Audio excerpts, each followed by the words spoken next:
Welcome to Kendo RANT. Okay, so this is my second video in a row. Yeah, I know. I did say yesterday I'd try and catch up on the questions from me being away. So that's what this is all about. So don't get excited. I probably won't be doing one every day going forward. As much as I'd love to, I'm too busy. But let's get right into the questions. I've got plenty of questions for you today too. So first one, how to get back into Kendo? I've not done it in months, so my skills are almost gone.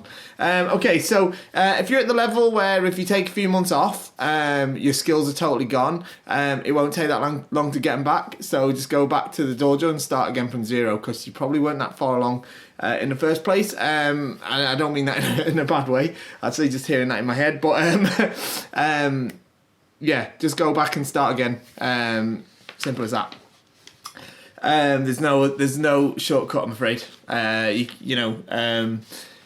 There's no sort of cheat that you can do practicing at home or something like that will suddenly send you back to the club and you'll be sort of better than you were before. Just go back and start again from the beginning.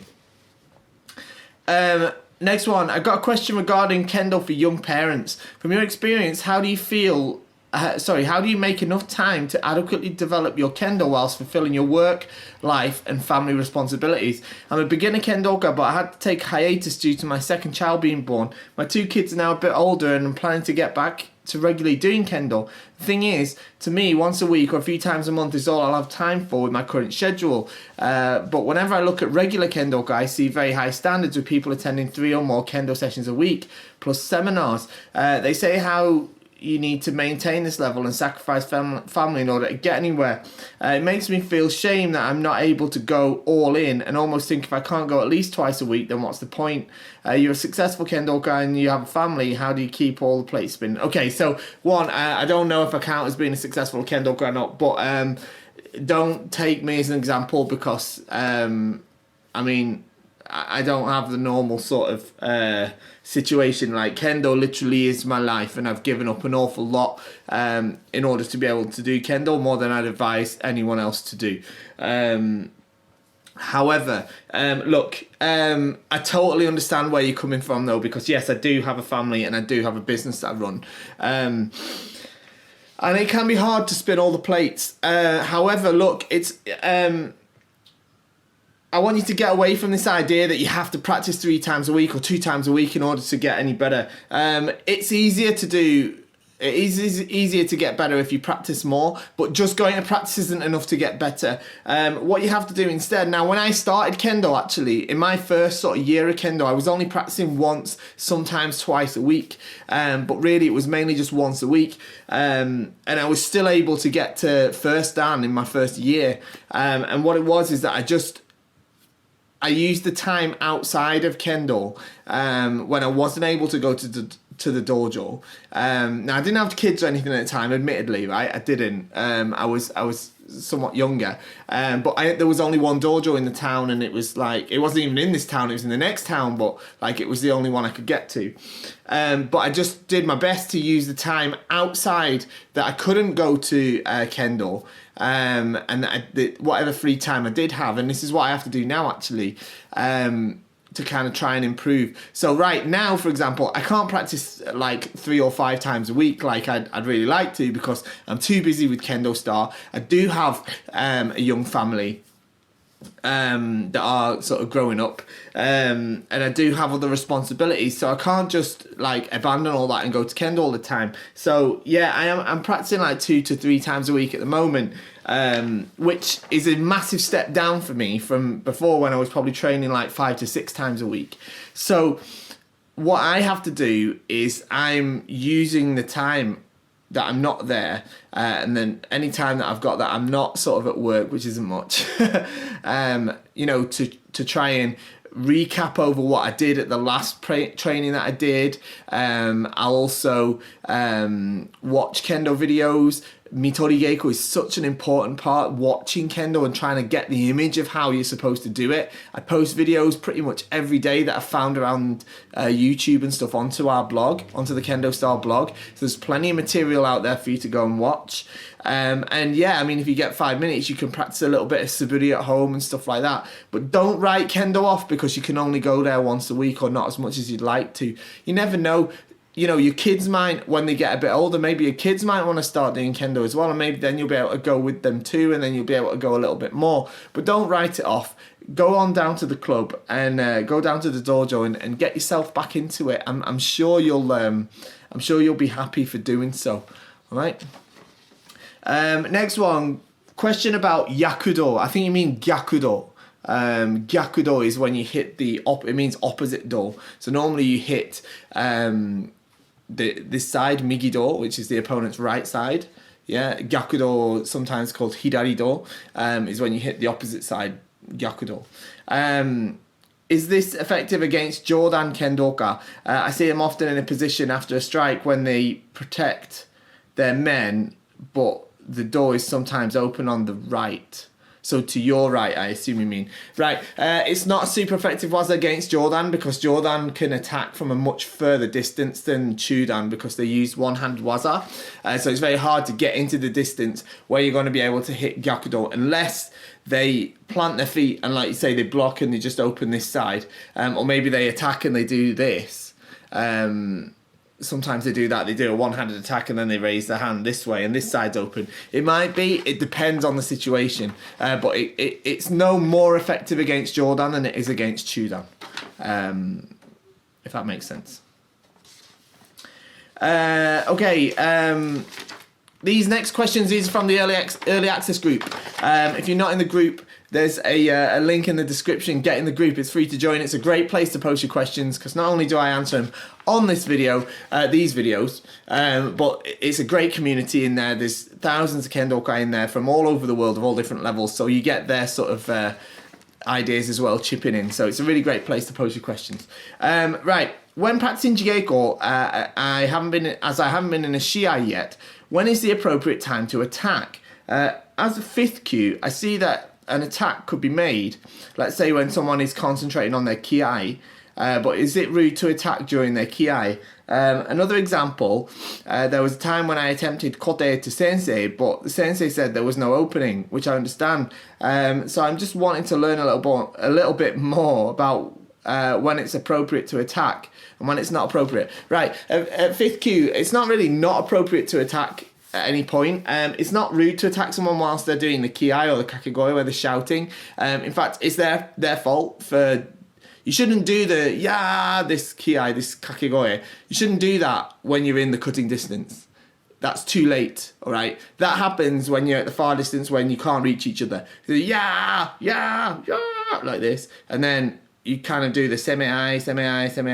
And probably at like 5th cue level, probably it looks like like this, but it shouldn't. You want it to look a little bit more more intentional. And if you're at this stage and then you start going like this, then you kind of you're concentrating on the wrong thing. So if you're at this position and this guy starts going like that, then you can hit in there. That's totally valid. It's their fault for not concentrating on fighting and concentrating on shouting. But what about with your sensei? It's hard to figure out when to attack kote. I probably wouldn't even bother trying to attack kote on sensei. Just attack men. In fact, for now, all I'd concentrate on is just making spirited attacks that are positive. Don't care too much if they hit or they don't. Just concentrate on your basics, on your distance. Start from the far distance. Then get to your cutting distance and and 100% full sutemi, throw everything into it, full big voice, and then zanshin. Don't worry too much if you hit or you don't. That will come with sort of more time. But for now, you need to make sure that you're hitting with or attacking with kikentai no ichi. Once you're able to do that on demand, Yeah, and it's a hard thing to do. Yeah, it's lots of people around 5th Q levels or even 4th, 3rd Q level, they can't do it. Even up to like IQ level can't actually do that.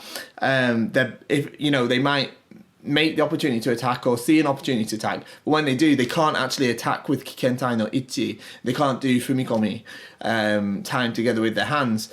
So it's kind of, they're focusing on the wrong thing at that stage. Get it so that you're able to attack with a stamp at the same time before you start worrying about when those attacks happen. Does that make sense? Next one, what are your views on tying the men chichikawa? I'm getting my borg very soon. I quite like the look of having the men chichikawa on the top where the mengan is, but I don't quite see many kendoka do it. Is this just down to preference, or is it a more accepted way to have the men chichikawa on the 4th grill and the men? Okay, so the standard way to tie the men chichikawa is as per the video that I've got up, where you tie it from the 4th bar from the bottom, you put 2 here, and it kind of goes around the back, through the tategana at the top, back around and ties at the back of the head. Now what you're talking about is the other style, tying from the top. Sometimes they call it the Kansai style.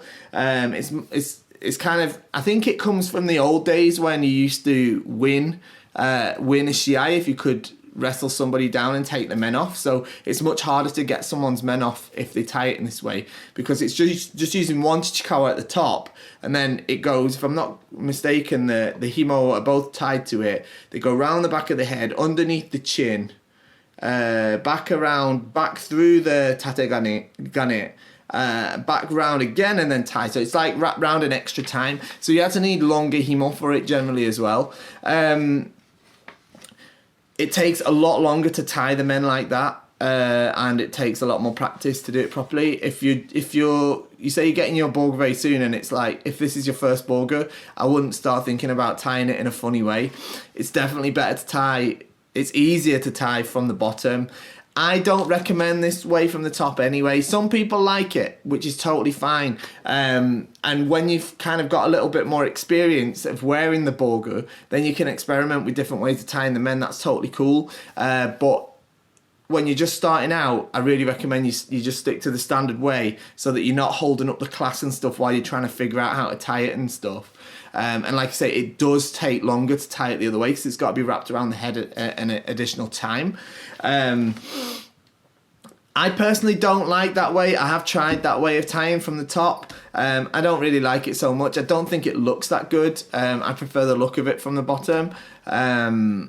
But that's just me. That's like a personal thing. So yeah, for now, just stick to the bottom and maybe switch to the top later. Okay, last one. Hi Andy, I'm curious at what level do kendoka start practicing their kata with metal swords, assuming they choose to do so. Have you ever done it? Okay, so metal swords in kendo, we don't really use them. We sometimes use like a mogito or a kendo katayo, which is it is a metal sword, but it's like it doesn't have a sharp edge. It's blunt, and it's only really used for demonstration purposes. We generally don't practice with like real sharp swords or anything like that. It's quite dangerous. I've done it. Yeah, I've done it a couple of times. But like I said, I've done it. It's normally for the demonstration purposes. It's not something like at a certain level you do. I mean, when you become a certain level, then you end up in situations where you have to perform more demonstrations, and that's when you might do a demonstration with a metal sword, which is what happened to me. And I did it in Japan. Actually, I had to do a demonstration in a tournament in Japan. Actually, that was quite nerve-wracking. So yeah, there was a few times me and my partner met up. He was actually 7th dan, and I think I was like 4th dan at the time, but we did it, and we met up like a few times beforehand and practiced it with the metal swords. He obviously taught me a lot as well about improving the kata and the way that we go in and out of the dojo, which is great. But yeah, it's not like something you practice. It's like, it's a demonstration that you do with the metal swords. And if you have something like that coming up, then yeah, you will practice using them, but it's more to get a feel of how the kata work a little bit differently, how the swords interact a bit differently than they do if you're using a bokuto. So yeah, that's what I'd say on that. It's not as, you know, it's not a regular thing, and it's not like I don't even personally own a katayo. I've got a Japanese sword that one of my sensei gave me, but I wouldn't use it for kata. I don't actually own a sword that I would use for kata myself, so it's not something that I would do as part of my regular practice, if that makes sense. So yeah, that's it. I hope you enjoyed that. Leave me more questions down below, or you can go to the Kendo Show Early Access page, group. Yeah, it's a group, Facebook group. There's a link in the description. Don't forget to do your shopping at KendoStar. I haven't actually mentioned that today. KendoStar.com, that's the website I run. It's the best Kendo equipment website in the world, if you ask me. It's specifically tailored for the Kendo community outside of Japan. So we specifically deal in Borga that's very protective, very comfortable, and lasts a long time. We've got amazing range of shinai. We've got some awesome uniforms. Just go and have a look. KendoStar.com. It's really, really good. Thank you very much for watching today. Don't forget to like, share, and subscribe. And I'll see you all next time.